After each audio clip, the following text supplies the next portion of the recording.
Continuing on with the Sopranos Con event. This is one of my favorite people. This is one of my favorite interviews.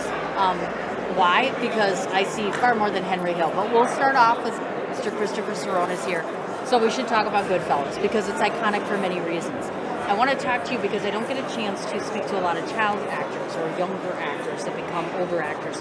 So when you're young, you have icons in front of you.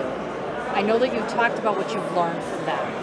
But do you think you've taught them anything? Is there anything that they came up to you and said, hey, Chris, thanks a lot. Thanks for being here. Recognizing you.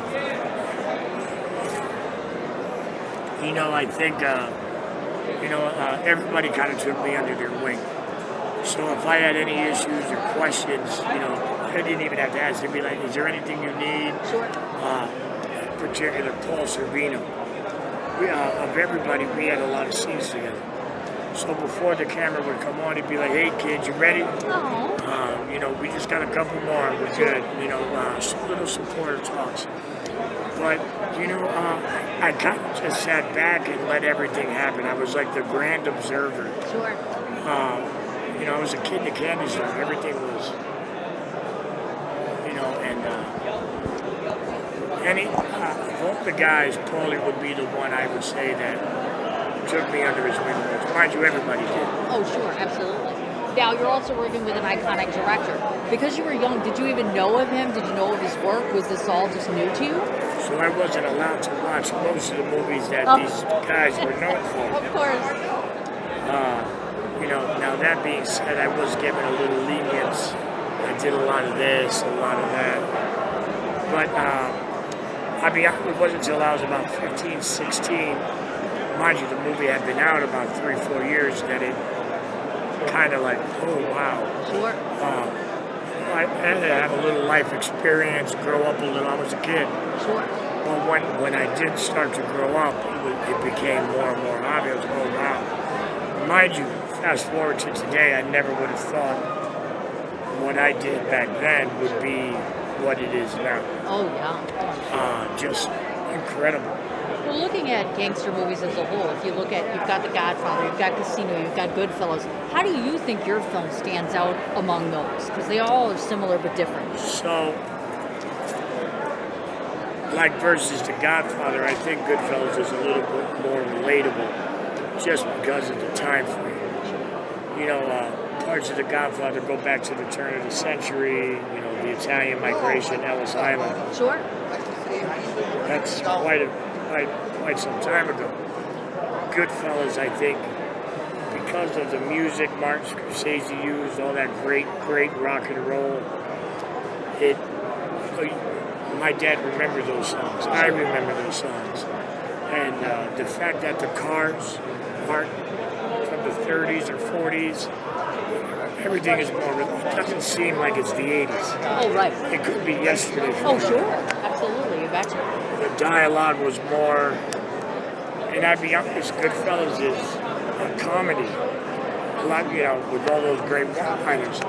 When you can sit and watch a movie and laugh, and it's not a comedy, I think it takes you somewhere else. Sure. Absolutely. So I have to ask, because I know you're a family man yourself, your kids and your family, are they just completely removed, like you said, because they're younger? They probably don't know what dad does, or do you kind of educate them on this is what dad does?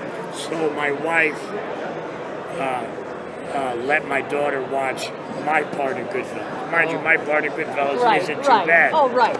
So I was away at a show like this one. Sure. My daughter was crying, missing me. Oh. So my wife, Courtney, put Goodfellas on. So now she says, that's Daddy when he was a baby. But she calls Goodfellas my movie. Oh, my God. Daddy, I watched your movie. Daddy, can we watch your movie?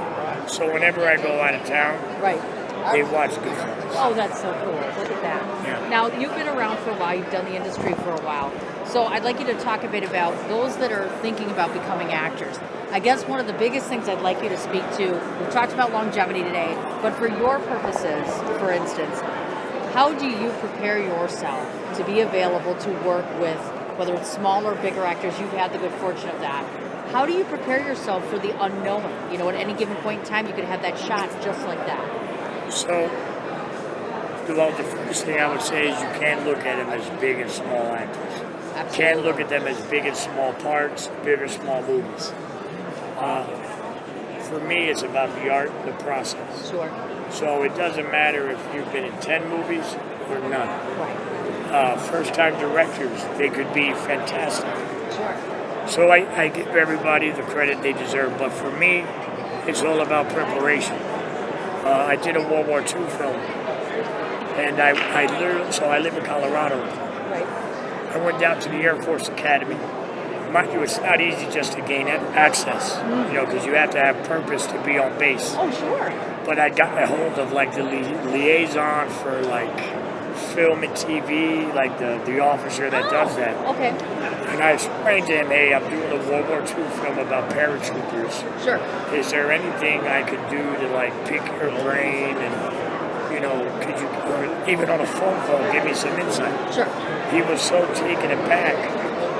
He said, dude, I'll give you a pass, come spend the day on base. So I did. It was incredible.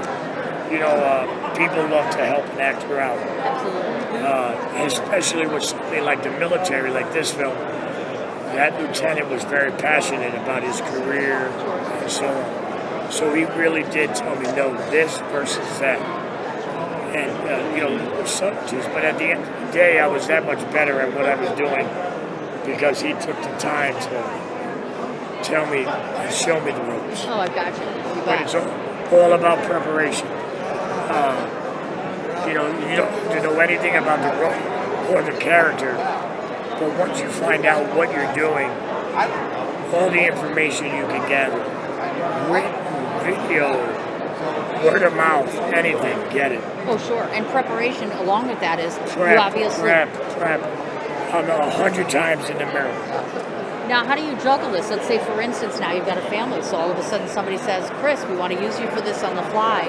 Is that possible anymore? Because actors come and go on a heartbeat. So during the pandemic, I filmed a horror film. I was in upstate New York for 2 months away from home.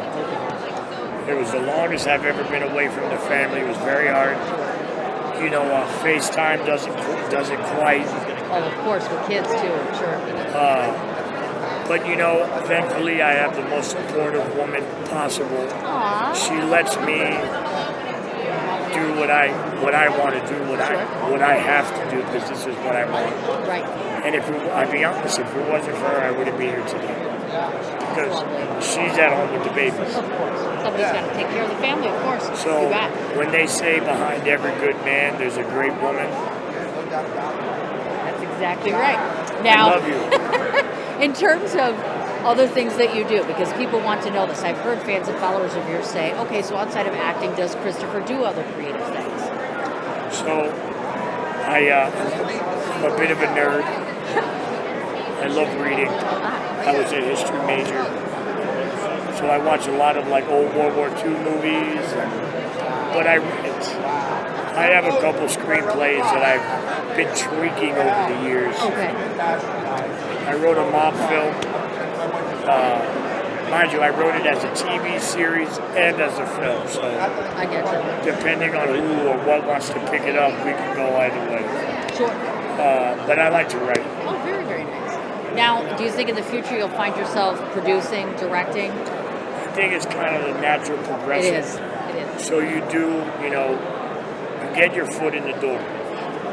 Mind you, you make a name, you make some money, and then you can start to produce your own pet projects. Oh, you bet. Without a So, doubt. I'd like to think in the next 2 years, me and a buddy of mine will have the funds together to make our film. Oh, awesome. Wonderful. Now, if people are sitting here right now and they're thinking, God, I'm jealous because she's there and I'm not, for future reference, where are you going to be and do you have a project coming up where people can see? Absolutely. So I just finished doing a horror film by the name of Pumpkin Hole. Should be ready by Halloween this year. Mind you, COVID threw everybody a curveball. God, yeah. Post-productions, businesses were shut, so we couldn't do much. I'm praying that they make it into by the deadline for this Halloween. If not, I have another film called The Family's Feud that basically had all these guys, Artie Pasquale, Paul Borghese, Tony Dara, everybody. Okay. Willie DeMeo, Joe D'Onofrio.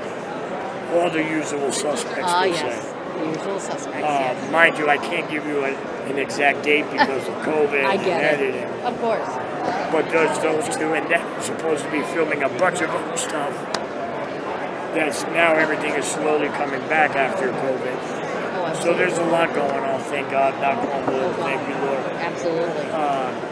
It's weird, though. You know, the last 3 years I've gone through a little resurgence. Oh, sure.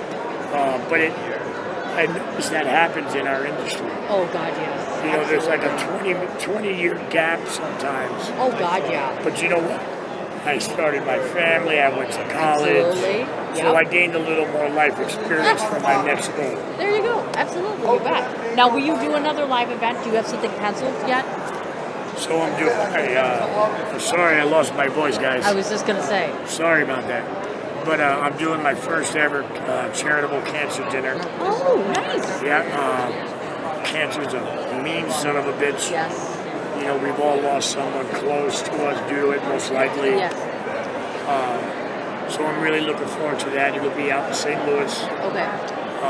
Wonderful guy. We got Joe Fresta. He's a great guy. He's been doing a lot of work for the American Cancer Foundation for years. He's a cancer survivor himself. Nice. So it's nice. It's rare I get to do a show and give back. Oh, nice. So I get to do a show and give back. Yes, very nice. So, you know, proceeds of the ticket sales, I'm going to sign a bunch of my stuff for auctions, you know, and everything we raise will be donated. Absolutely. So, you know, so if you're in St. Louis, August 30th, look us up. Charitable dinner, calling it Let's Whack Cancer. It sounds better when I have a voice. No, that's okay. But we're trying to whack cancer. That's awesome. Now, if people want to find you on social media, where are you? So, Facebook is ChrisSerrone. And on Instagram, because I want that little blue check. The verified. Mind you, who would want to be me? Anyway, you can find me at ChrisSerrone or You Are Goodfella. You're Goodfella, but the abbreviated version, You Are. And of course, follow this lady. Thank you so much. We've been friends on Facebook, her and I, for years, and it took about 5 years to That's finally exactly meet her. right. And But it's a I'm wonderful glad moment. we finally did. Thank you. Me too. Wonderful. Thank you for that. Aw, thank you, my dear.